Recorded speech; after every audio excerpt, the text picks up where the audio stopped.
A'udzubillahi minasyaitonirrajim. Bismillahirrahmanirrahim. Assalamualaikum warahmatullahi wabarakatuh.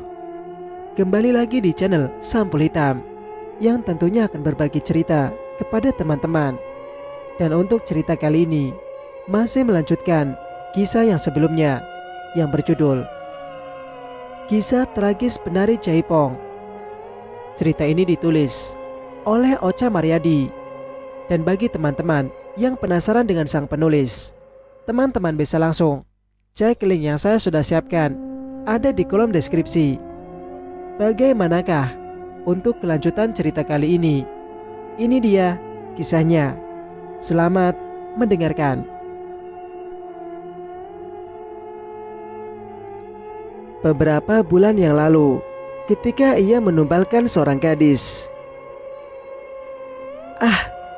Siapa kamu? Mau apa kau? Kau tak perlu tahu siapa aku. Aku akan menumbalkanmu, Laras. Tidak. Laras berusaha lari dari sosok pria berpakaian hitam, lengkap dengan penutup wajahnya, dan hanya kelihatan kedua bola matanya saja. Laras seperti mengenali warna bola mata dari pria itu. Tapi siapa? Laras mencoba mengingatnya. Ayo Laras, jangan kau terus berlari. Dan percuma saja kau terus berlari. Aku akan mendapatkanmu, tegas laki-laki bercadar itu. Tubuh Laras terbanting di atas tumpukan daun-daun tebu yang mengering. Ia sudah lelah dan tidak mampu berlari setelah kakinya tertusuk duri. Kumohon, ampuni aku. Biarkan aku pergi. Salah apa aku denganmu? Siapa sebenarnya kau? Laras terus memohon kepada pria itu. Ayolah, jangan memperlambat pekerjaanku, gadis bodoh. Pria itu terus berusaha mendapatkan Laras, hingga ia menarik kaki Laras yang tengah terjatuh. Tetapi Laras mencoba berontak dan menendang pria itu. Jahanam! Laras terkejut ketika ia menarik penutup wajah lelaki misterius itu. Setelah ia mencoba berontak dan melawan lelaki itu. Dimas, kau? Pekik Laras terkejut. Iya, ini aku, Laras. Kau terlanjur melihatku, dan aku semakin bernafsu untuk menumbalkanmu. Maafkan aku, Laras. Aku terlanjur memilihmu untuk aku tumbalkan. Kau tidak puas menyakiti Sumi, Dimas, hingga kau tega ingin menumbalkan sahabatnya juga. Sudahlah, jangan banyak bicara. Ayo. Mas Dimas menyeret Laras tanpa ampun. Ia terus membawa Laras masuk ke dalam hutan yang cukup angker, yang penduduk setempat menyebutnya Alas Roban. Mas Dimas tak menghiraukan setiap perintihan dan permohonan dari Laras. Hingga akhirnya mereka sampai di tempat kediaman Kilongso, dukun itu. Di sebuah gua yang sangat gelap dan hanya diterangi beberapa obor, Mas Dimas mempersembahkan Laras untuk segera ditumbalkan. Kilongso, lihat aku sudah membawakan sesuai permintaanmu, Ki. Teriak Mas Dimas. Jangan, Dimas. Kumohon, lepaskan aku. Aku takut, Dimas. Rintihan Laras kepada Dimas. Lalu tiba-tiba saja muncullah sesosok laki-laki yang sudah keriput Rambutnya panjang berwarna putih, dan di kepalanya ada 2 tanduk, seperti tanduk kambing, dengan pakaian khas dukun, memberi kesan seram siapapun yang melihatnya. Hahaha, bagus, bagus Dimas. Sekarang letakkan dan ikat kedua tangan dan kakinya ke atas batu itu, Dimas, perintah dukun itu. Mas Dimas pun langsung menurutinya. Dimas, kumohon lepaskan aku, Dimas. Aku takut, rintih Laras lagi kepada Mas Dimas. Tetapi Mas Dimas tidak menghiraukannya. Setelah memasuki tengah malam, akhirnya Laras pun segera akan dieksekusi.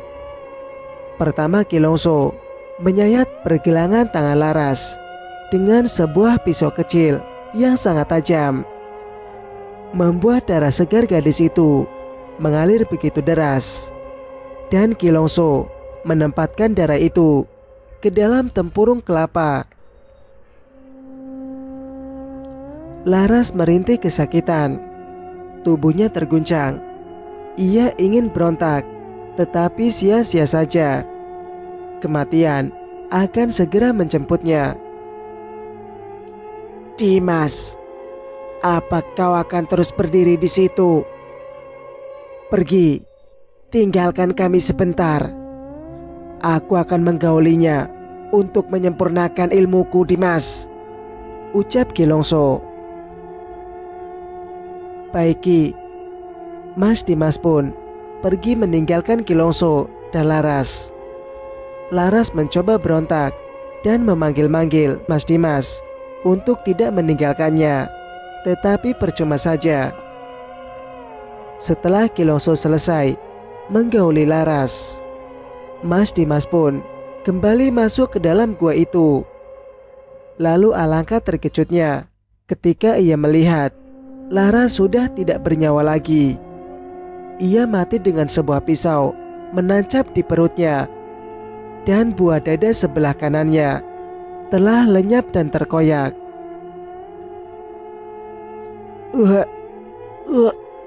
Mas Dimas merasa mual setelah melihat Kilongso ternyata mengunyah buah dada Laras mentah-mentah.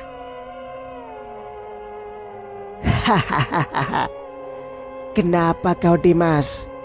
Geli, jijik ya? Dukun itu tertawa puas. Iya Ki. Lalu Kilongso mengeluarkan sepucuk keris sepanjang kurang lebih 3 cm. Lalu ia memandikannya dengan darah Laras. Tiba-tiba saja gua itu bergetar setelah Kilongso mengucapkan campi-campi. Setelah selesai memandikan keris itu dan memasukkan ke dalam sarungnya, lalu ia memberikannya kepada Mas Dimas. Ini Dimas, sekarang keris ini menjadi milikmu. Jaga dan rawat keris itu baik-baik. Jangan lupa mandikan ia dengan kembang 7 rupa setiap malam Jumat Kliwon tiba. Baik Ki. Keris itu akan menolongmu dari siapapun yang akan berbuat jahat terhadapmu. Ia akan melindungimu dari polisi-polisi itu. Dan kau akan disegani banyak orang, Dimas. Baiklah, terima kasih. Saya permisi dan pamit pulang Ki. Bawalah mayat gadis itu Dimas. Letakkan di pinggir jalan hutan ini, biar semua warga mengira ia mati bunuh diri, dan payudaranya dimakan binatang buas. Katamu adalah perintah Ki. Saya permisi dulu. Mas Dimas pun pergi dan membawa mayat Laras. ia melakukan sesuai yang dikatakan Ki Longso. Kabar kematian Laras sangat menggemparkan penduduk kampung kami. Mereka mengira kalau Laras mati bunuh diri dan salah satu anggota tubuhnya dimakan oleh binatang buas. Setelah Mas Dimas membayangkan peristiwa itu, ia lalu memasukkan keris itu kembali ke dalam saku celananya. Lalu ia kembali menarik gerobak yang berisi mayat Mas Hardi. Setelah Mas Dimas sampai di gerbang rumah kami, ia berteriak memanggil-manggil nama Mbak Lilis, membuat seisi rumah terkejut.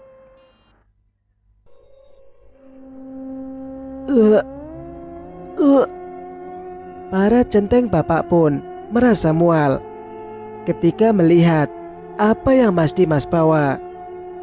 Mas Dimas pun menerobos masuk ke arah kamar Mbak Lilis. Lilis, Lilis, kemari kau. Sekarang giliranmu, perempuan iblis, teriak Mas Dimas. Ada apa, Mas? Mas Dimas menjabak dan menarik rambut Mbak Lilis, membawanya keluar rumah. Lalu ia mendorong tubuh Mbak Lilis ke arah gerobak tempat mayat Mas Hardi.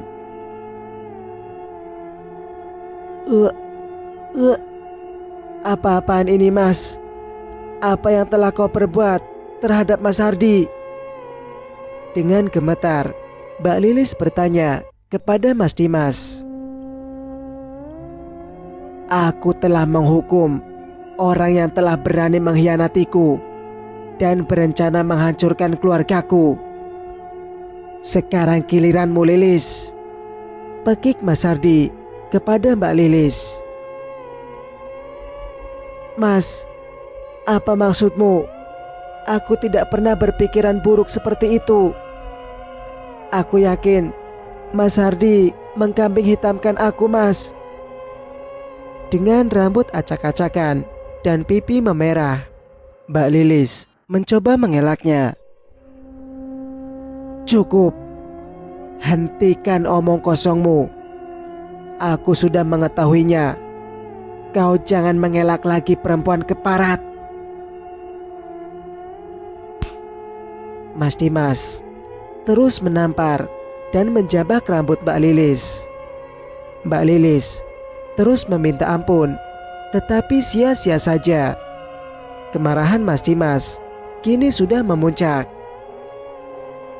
Lalu Mas Dimas mencabut goloknya dan mengarahkannya ke leher Mbak Lilis yang tengah bersujud memohon ampun kepadanya.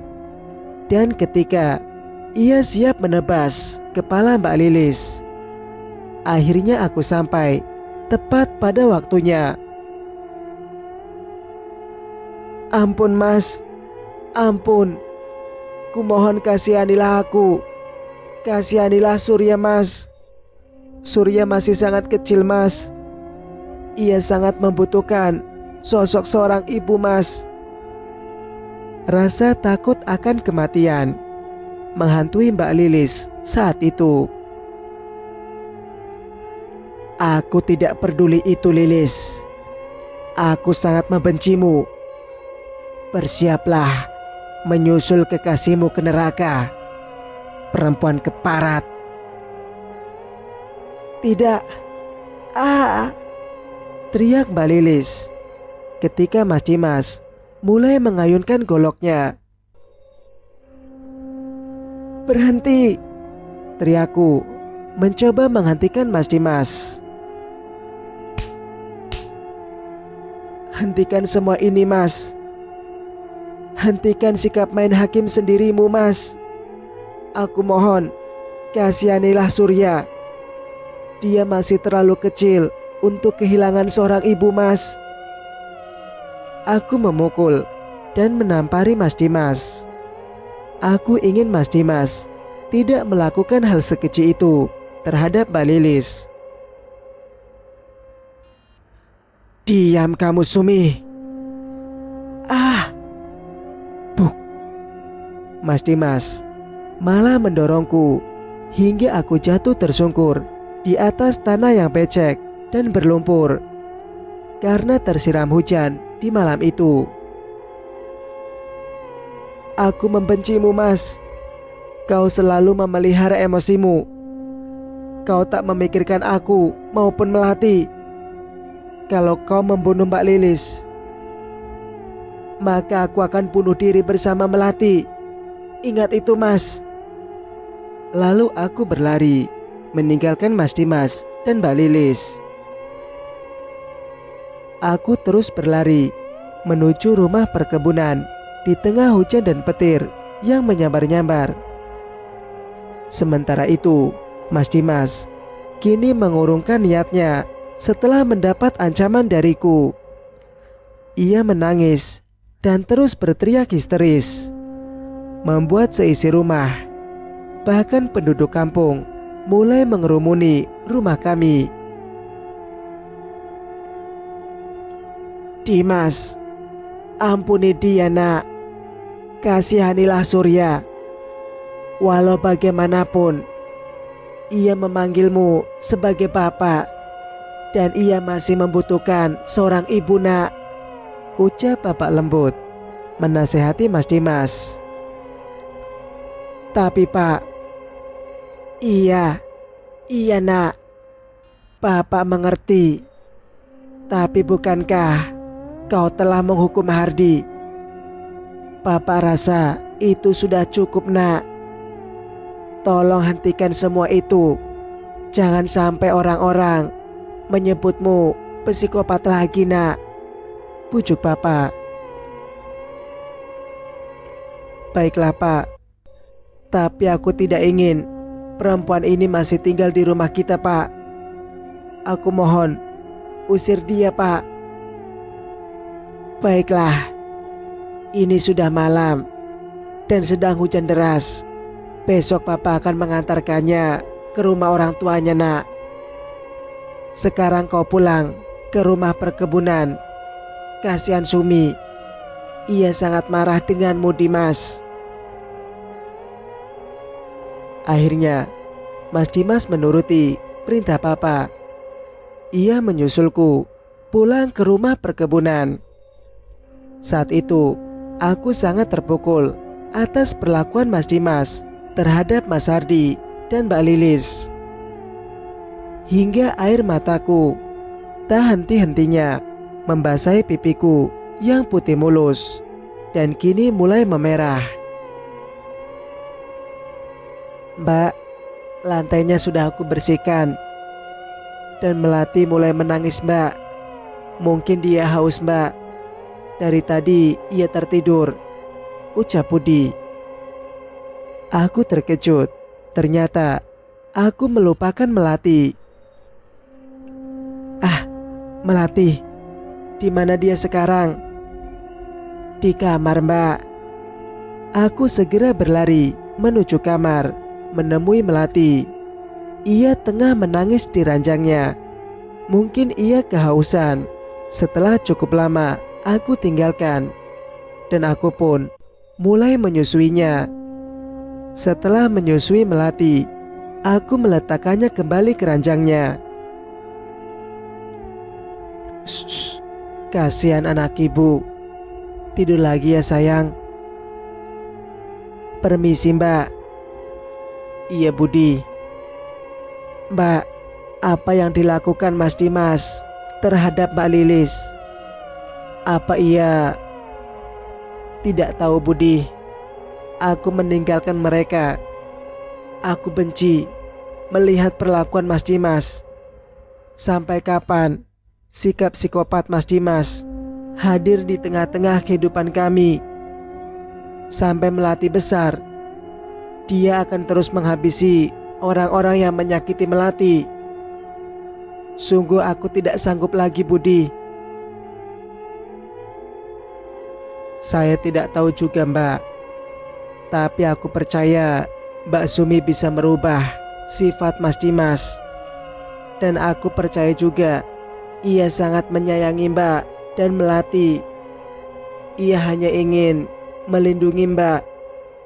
Cuman ya sikapnya sedikit berbeda Mbak. Entahlah Budi, sampai kapan aku bisa bertahan dengan sikapnya itu. Saya permisi ya Mbak. Iya Budi, terima kasih. Setelah memasuki tengah malam, Mas Dimas pun pulang. Dengan mukanya yang datar, ia memasuki kamar, mengganti pakaiannya yang basah, membaringkan tubuhnya ke atas ranjang. Setelah ia mencium kening mungil melati. Aku tidak ingin mengucapkan satu kata pun untuk Mas Dimas, dan Mas Dimas pun sama sekali tidak menyapaku. Akhirnya kami tertidur, saling membelakangi, tanpa satu kata pun keluar dari mulut kami. Keesokan harinya, seperti biasa, aku menyiapkan sarapan untuk Mas Dimas. Tetapi Mas Dimas pergi begitu saja, tanpa menyapaku atau menyentuh makanan yang telah aku siapkan untuknya. Entah apa yang ada di dalam pikirannya. Apakah dia marah terhadapku? Dan aku pun tidak ingin berbicara dengannya. Permisi Mbak. Tiba-tiba saja Budi datang. Iya Budi, ada apa? Mbak, juragan menyuruhmu untuk datang ke pemakaman Mas Hardi Mbak. Oh iya, aku segera datang. Baiklah, mari Mbak. Aku pun mendatangi acara pemakaman Mas Hardi di rumah kami. Ratusan pelayat mulai berdatangan, dan tak sedikit pula mereka berbisik-bisik terhadap kematian Mas Hardi. Sesekali mata mereka mengarah kepadaku. Entah apa yang mereka bicarakan. Tiba-tiba saja aku terkejut setelah melihat seorang wanita tengah menangis, meraung-raung, meratapi kepergian Mas Hardi. Wanita itu menangis sambil memeluk jasad Mas Hardi yang tertutupi oleh kain itu. Hardi, Hardi, kenapa nasibmu seperti ini nak? Dosa apa yang telah kami lakukan di masa lalu hingga Tuhan memberikan kami anak sepertimu nak? Hardi, ayo bangun dan bertaubatlah. Raung wanita yang ternyata ibunya Mas Hardi. Pemakaman Mas Hardi pun telah selesai dilaksanakan, diiringi rintik hujan dan angin serta gemuruh halilintar. Seolah-olah langit tidak ingin menerima kematian sang pendosa itu. Rumah kami pun mulai sepi. Satu persatu para pelayat mulai meninggalkan rumah kami. Akhirnya rombongan pengantar jenazahnya Mas Hardi pun mulai berdatangan. Kulihat Papa dan Mas Bayu memapah ibunya Mas Hardi yang lemah dan tak berdaya. Matanya sebam dan memerah, rambutnya acak-acakan, penuh rasa kesedihan yang teramat dalam.